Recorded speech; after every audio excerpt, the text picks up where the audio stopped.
Hi అండి, అందరికీ నమస్కారం. అందరూ ఎలా ఉన్నారు? నెయ్యి కానీ నూనె కానీ ఏమీ అప్లై చేయలేదండి. అయినా ఇడ్లీలు చూసారా ఎంత నీట్గా వస్తున్నాయో. ఏదైనా మనం పిండి రుబ్బుకునే దానిలోనే ఉంటుందన్నమాట. ఈ పిండి రుబ్బిన తర్వాత పులిసిపోకుండా 2-3 రోజులు నిల్వ ఉండాలన్నా, అలాగే ఇడ్లీ ఇలా సాఫ్ట్గా రావాలన్నా నేను ఎలా ప్రాసెస్ చేసుకుంటానో అది మీకు చూపిస్తాను. ఈ ఇడ్లీల కోసం నేను 1 కప్పు మినపప్పు తీసుకుంటున్నానండి. ఇది పొట్టు మినపప్పు. మనం యాక్చువల్‌గా హెల్త్ పరంగా ఆలోచించి, మన ఆరోగ్యం కోసం కొంచెం ఓపికతో, కొంచెం టైం తీసుకొని చేసుకోగలము అనుకుంటే పొట్టు మినపప్పు చాలా బెస్ట్ అండి. సో, ఇక్కడ మీరు చూస్తున్న ఈ కప్పుతోటి నేను 1 కప్పు మినపప్పు తీసుకున్నాను. మీరేదైతే మీ ఇంట్లో ఉన్న మెంబర్స్‌ని బట్టి ఏ కప్ అయితే తీసుకున్నారో అదే కప్పుతో 1 కప్పు మినపప్పు వేసుకోండి. నానబెట్టి రుబ్బుకున్న తర్వాత బాగా ఉదికిస్తదండి పిండి. తక్కువ మంది ఉన్న వాళ్ళకైతే ఒక 2-3 డేస్ వరకు వస్తుంది. సో, అది మనం నానబెట్టి మనం రుబ్బుకునే దానిలోనే ఉంటదనమాట మొత్తం. అది మీకు చూపిస్తానిప్పుడు ఎలా రుబ్బుకోవాలి ఏంటి అనేది. ఇలా ఒక కరెక్ట్ కొలత అనుకున్న గిన్నెతో వేసుకున్న తర్వాత అప్పుడు మనం ఈ మినపప్పుని శుభ్రంగా కడిగి నానపెట్టుకోవాలి. సుమారు ఒక 4 గంటలు నానపెట్టుకుంటే సరిపోతుందండి. మనకి పొట్టు మినపప్పు ఎక్కువసేపు నానబెట్టాలనమాట. 4 అవర్స్ పడుతుంది. అందుకనే 5 అవర్స్ ఉంచుకున్నా పర్లేదు. కానీ మినిమం 4 గంటలు నానకపోతే సరిగ్గా నలగదు. ఆ పప్పు కూడా మెత్తగా నానదనమాట. అందుకని కనీసం ఒక 4 గంటలైనా నానబెట్టుకోండి. మినపప్పులో రాళ్ళుండే ఛాన్సెస్ ఎక్కువుంటాయి. రాళ్ళు లేనిది నంబర్ 1 పప్పు తెచ్చుకుంటే మనకి ఆ సమస్య ఉండదనమాట. మామూలుగా తక్కువ రకం మినపప్పు తెచ్చుకున్నామంటే రాళ్ళు ఎక్కువ తగులుతూ ఉంటాయి. అవన్నీ మనం శుభ్రం చేసుకొని, నానపెట్టుకొని, ఆ పొట్టు తీసి కడుక్కునేటప్పటికి మనకి చాలా టైం పడుతుంది. అందుకని నేను ఎప్పుడు తెచ్చుకునేటప్పుడే నంబర్ 1 తెచ్చేసుకుంటానండి. ఆ రాళ్ళు ఏరుకునే అంత టైము మనకు ఉండదు కదా! సో, ఇందులో అయితే ఏ రాళ్ళు లేవనమాట. నీట్‌గా ఉంది కాబట్టి వెంటనే నానబెట్టేసుకున్నాను. గుళ్ళు మినపప్పు మీ అందరికీ తెలుసు కదండీ! ఇప్పుడు చాలామంది ఇవే వాడుతున్నారు టైం లేక.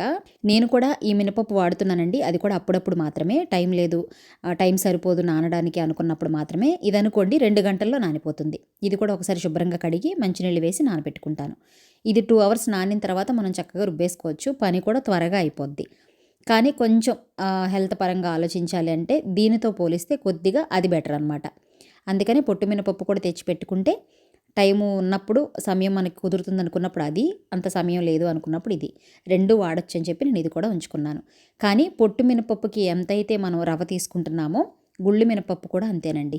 రెండిటికి సేమ్ అనమాట. ఏమీ మార్చాల్సిన అవసరం లేదు. ఇదే కప్పుతో మినపప్పు తీసుకున్నాను కదా! అదే కప్పుతోటి 2:30 కప్పులు ఇడ్లీ రవ్వ వేస్తున్నాను చూడండి. నల్లగా ఉందనుకోండి దాంట్లో కొంచెం కళ్ళుప్పు వేసుకొని నానబెట్టుకుంటే ఇడ్లీ రవ్వ చాలా తెల్లగా వస్తుంది.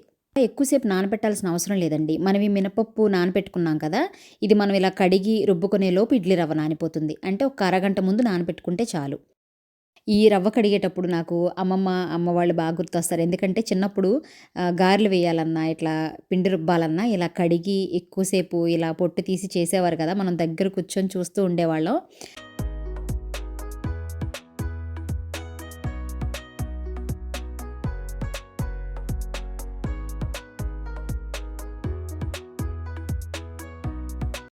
శుభ్రంగా కడిగేశాను. ఇంకొకటి ఇలా కడిగిన తర్వాత పొట్టంతా తీసేయొద్దండి. కొంచెం అక్కడక్కడ ఉంచుకోవాలి. అది కూడా బలమేనంట మనకి. అందుకని నేను మొత్తం తీసేయలేదు. కొంచెం అక్కడక్కడ ఉంచేసాను చూస్తున్నారు గదా! కరెక్ట్‌గా 4 గంటలు నానపెట్టుకుంటే ఇలా వచ్చిందనమాట. మినపప్పు చక్కగా ఉబ్బుతదనమాట. నానబెట్టడం వల్ల. దీన్ని చక్కగా మనం గ్రైండ్ చేసేసుకుందాం. నేను ఇక్కడ వాటర్ చూస్తున్నారండి. చిన్న టీ గ్లాస్ అంత వేసుకోవాలంతే. ఎక్కువ వాటర్ వేసి మనం రుబ్బామంటే అది పేస్ట్‌లా అయిపోతుంది. కొంచెం కొంచెం వాటర్ యాడ్ చేసుకుంటూ ఉండాలి. అలవాటు ఉన్న వాళ్ళేంటంటే ఇలా అంచనా మీద వేసేస్తారు వాటరు. అలవాటు లేని వాళ్ళు మాత్రం ఫస్ట్ వాటర్ ఇలా వేసేయకండి. పప్పు వేసిన తర్వాత కొంచెం వాటర్ యాడ్ చేసుకోండి. నేను ఒక అంచనా మీద వేసేసాను. నేను ఇంక మళ్ళీ వాటర్ యాడ్ చేయలేదండి. నాకు కరెక్ట్‌గా సరిపోయింది.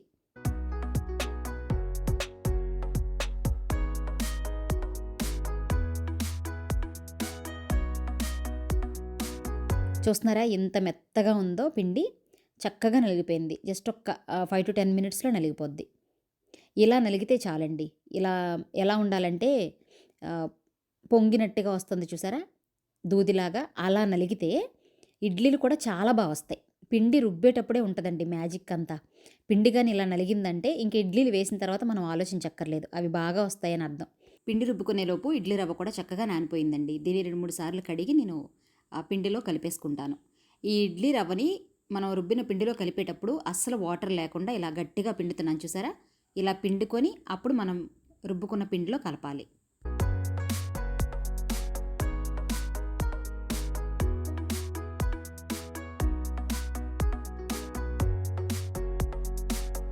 ఇలా పిండి రవ్వ బాగా కలిసిపోయేలాగా కలిపి దీన్ని ఓవర్ నైట్ మొత్తం ఈ పిండి అంతా బయటే ఉంచేయాలండి మూత పెట్టేసి. మార్నింగ్‌కి ఇలా ఉందండి పిండి. దీన్ని ఇప్పుడు బాగా కలుపుకొని మనకి ఎంతైతే కావాలో ఇడ్లీ వేసుకోవడానికి అంత మాత్రమే పక్కకు తీసుకొని మిగిలిన పిండిని అప్పుడు ఫ్రిడ్జ్‌లో పెట్టుకోవాలి. అది కూడా ఉప్పు వేయకుండా. ఇప్పుడు నేను సెపరేట్‌గా తీస్తున్నాను కదండీ! దీనిలో మాత్రం నేను ఉప్పు వేస్తాను. మిగిలిన పిండిలో అస్సలు ఉప్పు వేయొద్దండి. ఉప్పు వేశారంటే మొత్తం పిండంతా పుల్లగా అయిపోతుందనమాట. సెకండ్ డే మనం ఇడ్లీ వేయాలన్నా, రొట్టె వేయాలన్నా అస్సలు బాగోదు. పుల్లగా ఉంటాయి. సో, ఇప్పుడు నేను ఎలా అయితే చూపిస్తున్నానో అలాగే ఏదైతే ఇడ్లీ వేసుకుంటామో అందులో మాత్రమే ఉప్పు కలుపుకోండి. మిగిలిన పిండంతా ఫ్రిడ్జ్‌లో పెట్టేసుకోండి. ఖచ్చితంగా మీరు ఇలా చేసి చూడండి. 2, 3 రోజులైనా, 4 రోజులైనా పిండి అస్సలు పాడవదు. ఎప్పటికప్పుడు ఉప్పు వేసుకొని కలుపుకోవడం అనమాట అంతే. ఇదే కాదు దోసల పిండైనా అంతే. ఏ పిండైనా సరే మనం ఉప్పు వేసి, కలిపి, మళ్ళీ వాడుకున్న తర్వాత ఫ్రిడ్జ్‌లో పెట్టామంటే పుల్లగా అయిపోతుంది. ఈ పిండిలో తగినంత సాల్ట్ వేసి బాగా కలిపి ఇడ్లీలు వేసేసుకుందాం. ఈ కన్సిస్టెన్సీ ఉంటే సరిపోతుందండి. దీనిలో మళ్ళీ వాటర్ కూడా వేయాల్సిన అవసరం లేదు. బాగా గట్టిగా ఉందనుకోండి కొంచెం లైట్‌గా వాటర్ వేయండి. నాకు ఇలా ఉంది కాబట్టి నేను ఇంక వాటర్ కూడా యాడ్ చేయట్లేదు. ఇడ్లీలు సులువుగా రావాలని చెప్పి నెయ్యి గానీ, నూనె గానీ అప్లై చేస్తారు కదా! అవేమీ అవసరం లేదండి. నేనైతే ఎప్పుడు ఇలాగే చేస్తాను. ఇడ్లీ రేకుని ఒకసారి కడగండి. అంటే మనం తోమి శుభ్రంగా కడిగి ఆరబెట్టుకుంటాం కదా! అలా డ్రైగా ఉన్న దాని మీద కాకుండా ఒక్కసారి దాన్ని తడిపి ఆ ఇడ్లీ రేకు పైన ఇలా ఇడ్లీలు వేసేసుకోండి. నెయ్యి గానీ, నూనె గానీ ఏమీ అప్లై చేయకుండా చూపిస్తాను ఎంత బాగా వచ్చాయో. ఈ ఇడ్లీ కుక్కర్ గురించి కూడా నేను వీడియో పెట్టానండి. మన ఛానల్‌లో ఉంది. ఎవరైనా చూడకపోతే ఒకసారి చూడండి. ఇంకొక టిప్ అండి. ఇడ్లీలు వేసిన తర్వాత ఇడ్లీ రేకులు పెడతాం కదా! ఈ హోల్స్ ఇడ్లీ పైకొచ్చేలా చూసుకోండి. ఇప్పుడు మీకు చూపిస్తానది. అంటే ఇడ్లీ కింద ఇడ్లీ వచ్చేలా కాకుండా ఆపోజిట్‌లో పెట్టాలనమాట. ఇప్పుడు ఇక్కడ చూడండి. ఈ హోల్స్ ఉన్నాయి కదా! ఇవి ఇడ్లీ పైనొస్తాయి. అలా ప్రతి రేక్‌కి చూసుకోవాలి మనం. అప్పుడు ఆవిరి దానిపైన పడి ఉడుకుతుందనమాట నీట్‌గా. ఇక్కడున్న హోల్స్ పైన ఇడ్లీ వచ్చేలా చూసుకోవాలి. ఇప్పుడు నేను ఎలా పెడుతున్నానో చూడండి. సేమ్ అలా పెట్టుకోవాలి. మనం ప్రతి పనిలోనూ ఏదైనా ఒకటి బాగా రావాలి అంటే ఇలా చిన్న చిన్న టిప్స్ చాలా ఉంటాయండి. అవన్నీ ఫాలో అయితే వంట చేయడం రాని వాళ్ళు కూడా చాలా ఈజీగా వంట నేర్చుకుంటారు. ఇది పల్లి చట్నీ అండి. ఫస్ట్ వేరుశనగ గుళ్ళు వేసాను అడుగున. దాంతో పచ్చిమిర్చి, కొంచెం జీలకర్ర, వెల్లుల్లి, వేయించిన శనగపప్పు, కొంచెం తగినంత ఉప్పు, కొద్దిగా చింతపండు ఇవన్నీ వేసి కొంచెం వాటర్ వేసి గ్రైండ్ చేసుకుంటున్నాను. తాలింపు కోసం కొంచెం పక్కన పెట్టుకుంటాను. అది ఇందులో కలిపేస్తాను అంతే. ఈ చట్నీ మీకు తెలిసిందే కదా! అందుకని ప్రతి వీడియో తీసి చూపించలేదు.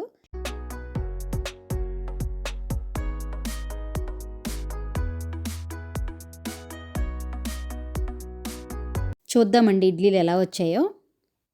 చక్కగా ఉడికిపోయాయి కదా! ఈ ఇడ్లీ పూర్తిగా ఉడికిందో లేదో మనకు తెలియడానికి వేలుతో టచ్ చేస్తే చాలండి. ఆ పిండి అంటుకుంటూ ఉంటుందన్నమాట చేతికి. అంటుకోలేదు అంటే ఇడ్లీ పూర్తిగా ఉడికిపోయినట్టే. స్పూన్ కూడా ఒకసారి నీటిలో తడిపి తీస్తే ఇడ్లీలు బాగా వస్తాయండి. చూడండి నెయ్యి కానీ, నూనె కానీ నేను ఏమీ అప్లై చేయలేదు. అయినా ఎంత బాగా వస్తున్నాయో.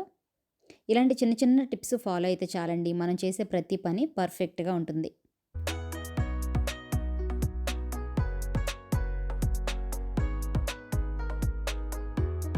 నేనైతే ఇలాగే చేస్తాను ప్రతిసారి. చూడండి ఎంత సాఫ్ట్‌గా ఉన్నాయో.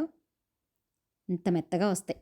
ఎక్కువ మందున్నాము, మరీ అంత తక్కువ రవ్వతో ఎలా అనుకున్న వాళ్ళు మాత్రం హ్యాపీగా 1 కప్పు మినపప్పుకి 3 కప్పులు రవ్వ వేసుకోండి. కరెక్ట్‌గా సరిపోద్ది. ఇడ్లీలైతే చాలా బాగున్నాయండి. పల్లి చట్నీ కూడా సూపర్‌గా ఉంది. నేనైతే ఎప్పుడు ఇలాగే చేసుకుంటాను. సో, అదే మీకు చూపించాననమాట. ఎవరికైనా యూజ్ అవుతుంది కదా అని చెప్పి. ఈ వీడియో మీకు నచ్చితే మాత్రం తప్పకుండా లైక్ చేయండి. మరొక మంచి వీడియోతోటి, మంచి కంటెంట్ తోటి మళ్ళీ మీ ముందుంటాను. ఎవరైనా ఫస్ట్ టైం మన ఛానల్‌కి వచ్చారా? వచ్చుంటే మన ఛానల్‌లో వీడియోస్ ఒకసారి చూడండి. మీకు నచ్చితే తప్పకుండా సబ్స్క్రైబ్ చేసుకోండి. Thank you for watching.